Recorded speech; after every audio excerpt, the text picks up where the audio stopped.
And now, it's time for another Dice Tower review with Tom Vasel. Hey folks, today we're taking a look at Batman the Animated Series, Almost Got 'Em, which is based on three things actually. It's based on two game systems, Werewolf and Poker, so a mix of those.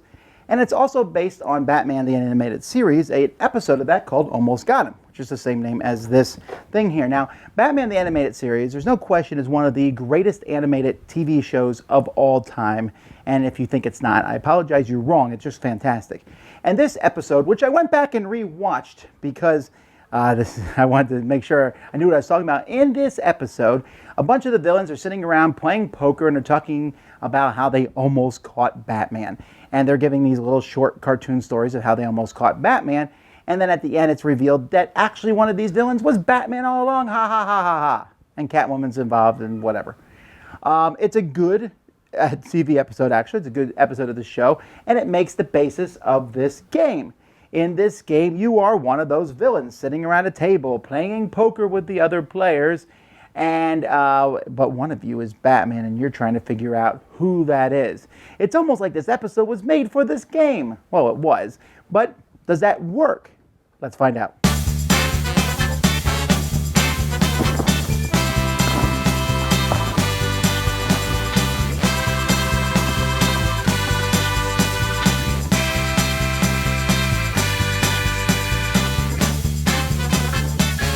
At the beginning of the game, each player is going to get a villain. You're going to get the Penguin or Poison Ivy or the Riddler or Mr. Freeze or Ventriloquist or Ra's al Ghul, Harley Quinn, Bane, Killer Croc, Two-Face, Clayface, the Scarecrow, or the Joker. So each of these have a special ability that they can use once per game.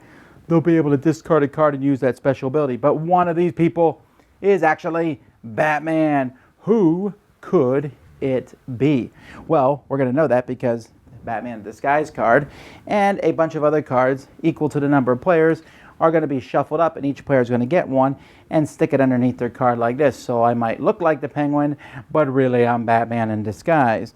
And I might look like Poison Ivy, and I'm really Catwoman in disguise. I might look like the Riddler, but I'm really watchful. Or Mr. Freeze might be telepathic. Or Ventriloquist might be a saboteur. So each player is also going to get a handful of cards. So you can see you could play poker with this, except the suits here are diamonds, bat symbols, hearts, and question marks. Actually, I really like the question mark motif. And of course, the queens and the kings are going to be different characters from the series. And there's a couple jokers thrown in the mix with, well, who else but the Joker. So each player is going to have 5 of these. You're going to have then 3 discard piles in the middle of the table. And each round is the same way. Each player will discard or draw a card from the top of one of the discard piles or the top of the deck, and then they will discard a card on top of one of the piles. They'll go back up or down to 5 cards in their hand. They then can use the special ability on their card. So for example, once per turn, Ra's al Ghul can discard a king to search a discard pile for a card of his choice and just turn it to show that he's used it. Each player can use their special ability once per game. Then, starting with the second round, after everyone has done this, you can vote and decide who you think is Batman. Now, one person's going to have this brains token, and that's going to pass around the table, and it's one of the few chances some people will have to have any brains at all. So you'll have this brains, which, by the way, shows the Dice Tower gavel of judgment on it.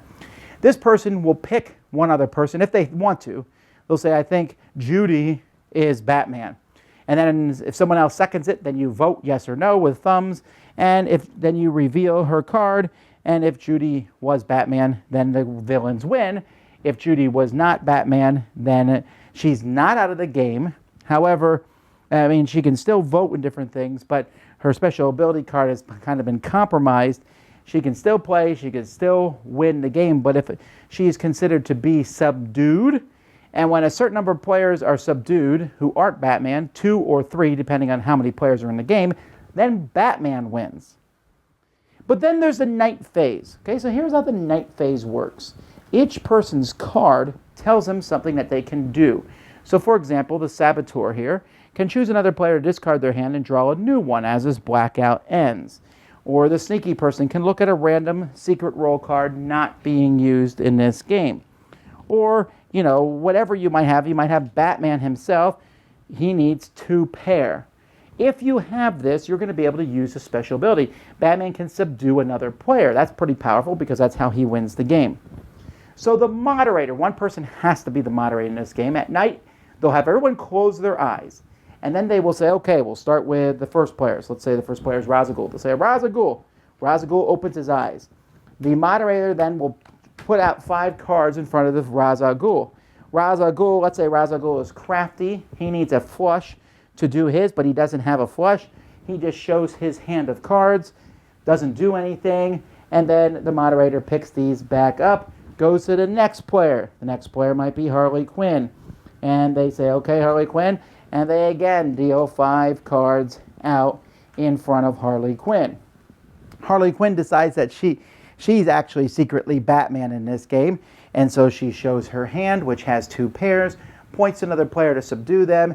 The moderator will take these cards, Harley Quinn gets the cards that were put back in, and then the moderator slowly picks up the cards that Harley Quinn had. And they will do this for every player, playing the cards out, allowing them whether they're going to use their secret ability or not. Now remember, Batman's is subduing people. There's also a couple other roles that might be in the game if you have enough players. Homicidal, you can take someone out even if you're not Batman. And the healer, you can bring someone back to life, give them their special ability back with a full house or a straight. By the way, if you don't know what the poker hands are, this game does tell you what 2 pair, 3 of a kind, straight, flush, and full house are. That's basically, in case you don't know, poker hands. And it also tells you all the roles of each of the players.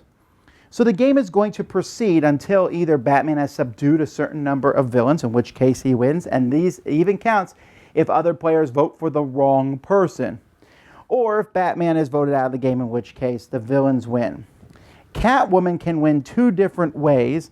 If Catwoman is subdued by Batman, then she wins if Batman wins, but he has to subdue her first. If she's subdued by everyone voting for her and she has a full house in her hand, she can reveal this and win the game by herself instead of Batman. So that's how you play.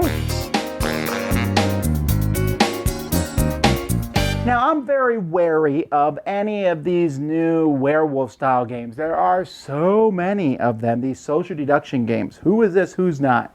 I will say that I like the idea of someone being Batman, but being one of the villains. And I really like the villains in this set. I mean, they got Bane and Killer Croc and Two-Face and Clayface and Scarecrow and Joker.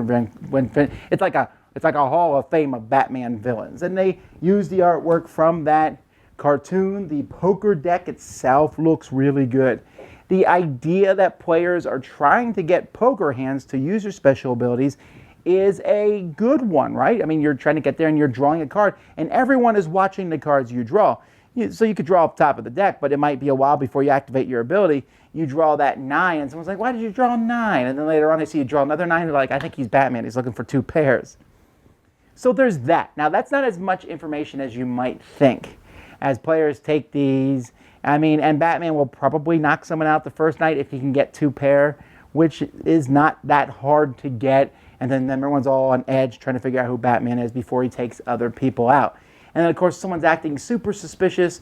They might be Catwoman. So, great. So this takes the tropes of werewolf, throws a little bit of poker in, and out comes a game, which so far I'm sounding fairly positive on, but I'm really not, and I'll tell you why. I like the idea of the poker deck, although it's not as cool as it sounds in theory. I love the theming of the Batman in this game. That's great. And the theming works, okay? This isn't some slapped-on theme.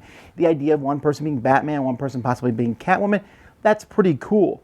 The problem is the moderator. Now, I moderate a lot of games. I like moderating. I don't mind. You need someone who's not going to play this game. That's okay. It's just like Werewolf.